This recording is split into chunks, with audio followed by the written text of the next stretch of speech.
Picture this moment.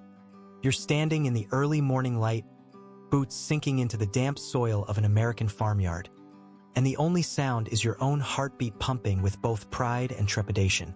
The wide-open expanse of fields stretches out around you, like an endless puzzle that yields a living to those who can solve it. Maybe you're growing corn or raising cattle or cultivating rows of soybeans that sway softly in a gentle breeze. Now imagine that the livelihood you've built, perhaps passed down from generations, with each patch of earth telling its own story, faces a tumultuous future, courtesy of decisions made far beyond your quiet fields. Today, we're talking about tariffs and how they sway the fate of farmers across America, from the Great Plains to the corners of the Midwest, from small family operations to sprawling commercial enterprises. It's a story of grit, hope, frustration, and unwavering determination. And by the end, you might just see it from a new perspective. Wanting to dive deeper into this topic, share your voice, and join a community of people who care passionately about what's happening on the ground. All across farm country, the buzz is impossible to ignore. The air crackles with talk of a fresh wave of tariffs introduced by Donald Trump, aimed at the country's top trading partners.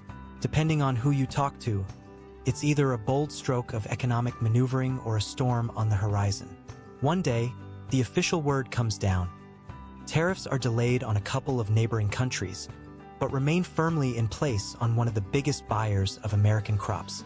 If there's any part of you that depends on agriculture, or if you simply enjoy the fruits and vegetables on your plate, this is no small matter.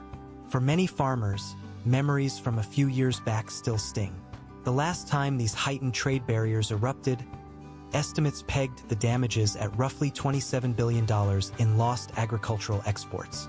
The government came in with subsidies, massive sums meant to offset those punishing blows, but it left some producers feeling caught between relief and reluctance.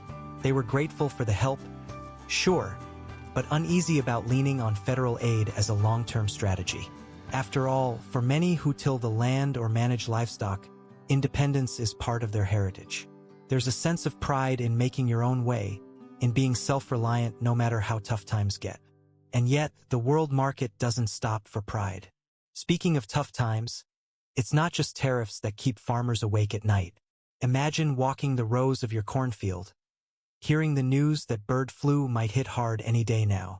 If an outbreak decimates poultry operations, the demand for feed crops, like corn, could tumble. Imagine the anxiety of seeing fertilizer prices shoot skyward, after talk circulates that a vital ingredient, potash, might be choked off at the border. Potash is a fertilizer cornerstone, and a whopping portion of America's supply has traditionally come from a country that's now entangled in tariff disputes with the United States. Every bale of hay, every load of grain, and every bag of seed hinges on the right balance of availability and cost. When trade conflicts disrupt that balance, farmers are left juggling the unpredictable. The more you talk to them, the more you hear an old refrain.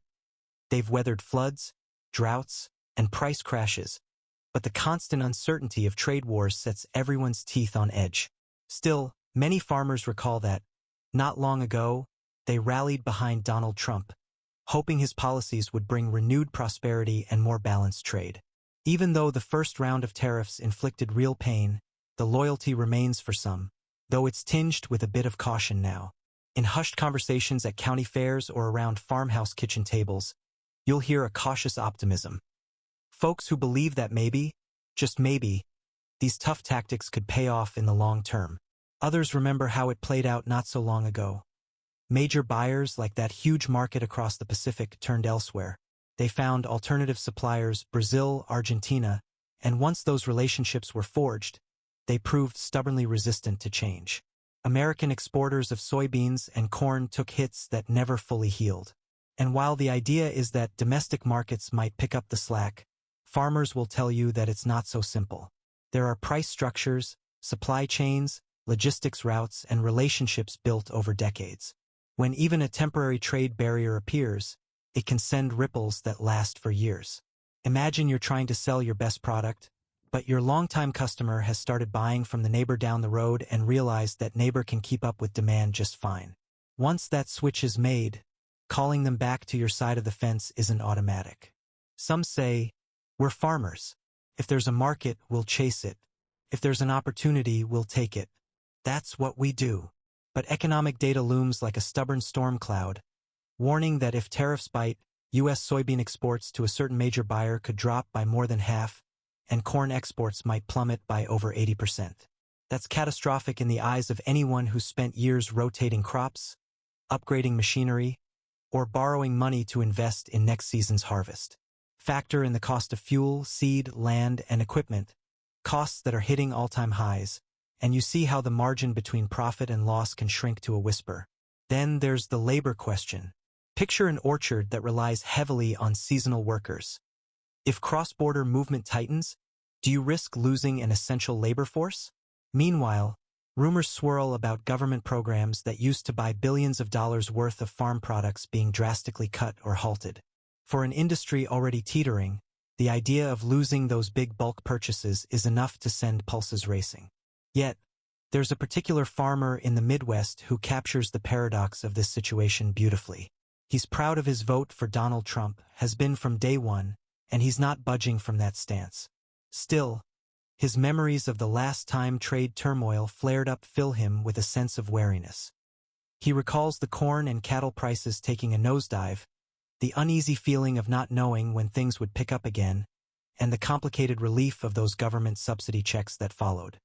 He's glad for the financial cushion, but there's a pang of pride in accepting it.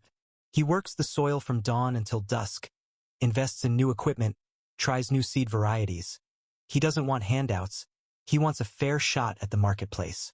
But as soon as the conversation shifts back to trade policy, you can see the flicker of resolve in his eyes, the flicker that suggests maybe, in the end, he believes this path could be worth the short-term pain if it keeps America strong. Across the country, another farmer out in the West is living a different version of the same drama.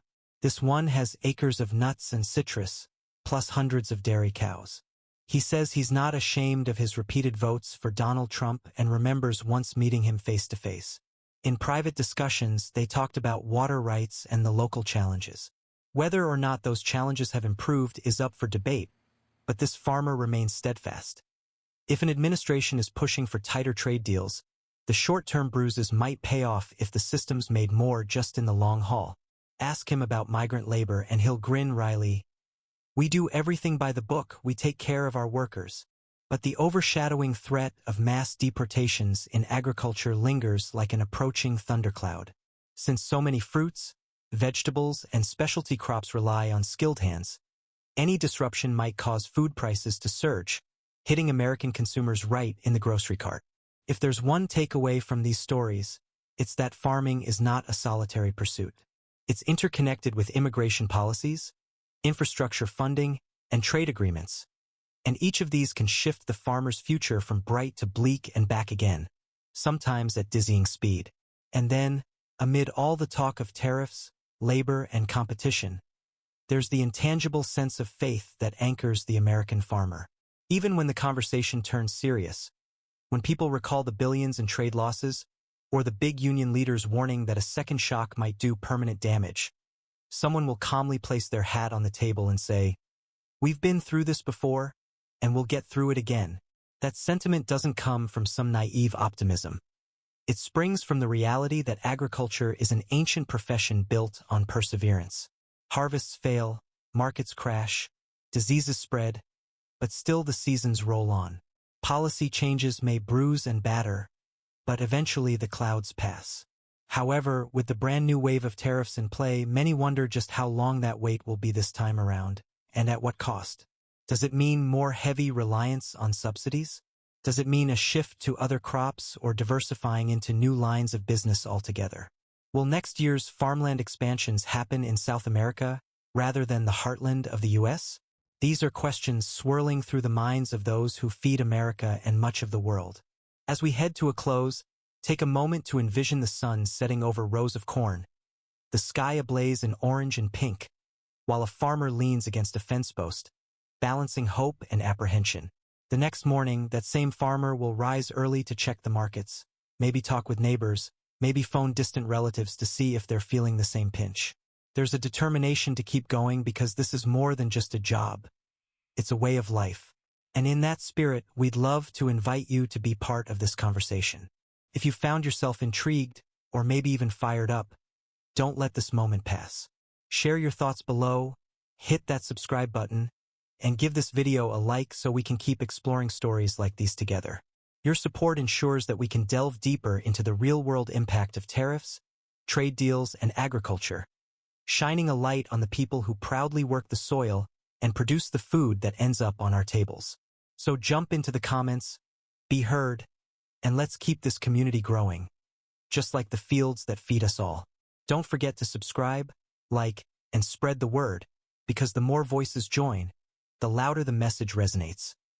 Farmers matter, their struggles matter, and understanding how policy shapes their lives matters more than ever before.